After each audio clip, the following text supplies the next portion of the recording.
Well, get ready for the crackdown. The U.S. is now officially known as a police state. At least that's according to Paul Craig Roberts. He's a columnist and a former Reagan administration official, and he joins me live from Panama City, Florida. Paul, thanks so much for joining me. So you've said that U.S. President Obama is continuing Bush-era policies and that the United States is essentially a police state. Can you elaborate on that, please? Well, yes. We have this case of Afia Siddiqui, who is an American citizen who was kidnapped and held in the Bagram military base in Afghanistan for 5 years, secretly tortured, denied all her constitutional rights. The whole thing was totally outside all known American law. And now we've had the Dennis Blair, the head of national intelligence, announce that the United States government has a list of Americans that it will assassinate abroad.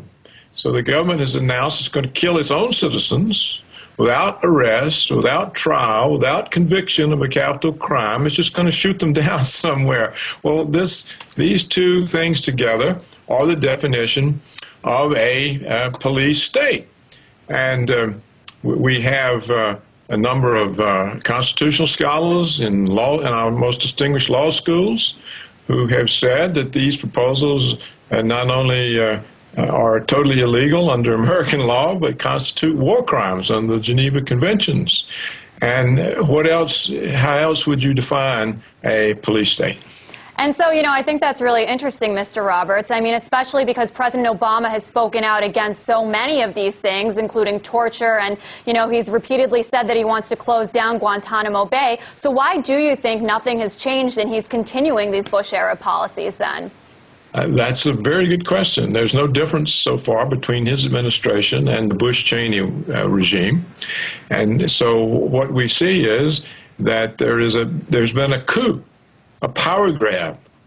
The law means nothing to the government. It operates totally outside the law with contempt of the law. And what's most amazing is that Dennis Blair, this is not my opinion, he went to the United States Congress and told one of the most important committees, the Committee on Intelligence, that the United States government now has a list of Americans that it will murder.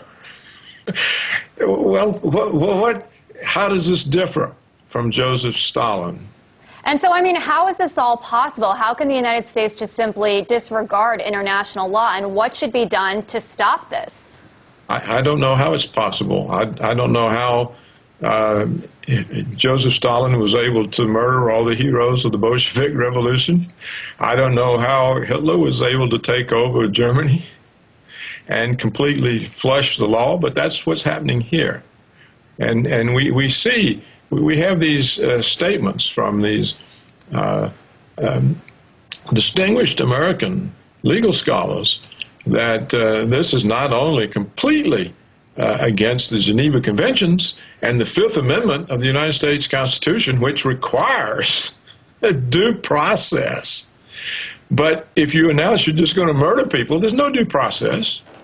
And so I don't know what's going on. I don't understand how this happens or why the American people are so insouciant and inattentive. They just sit and take it. I don't understand why the Congress, when they were told this, didn't order this guy's arrest.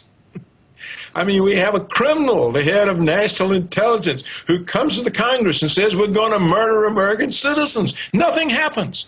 Well, Mr. Roberts, I want to thank you so much. You're clearly very passionate about this. According to Mr. Roberts, the United States turning into a police state.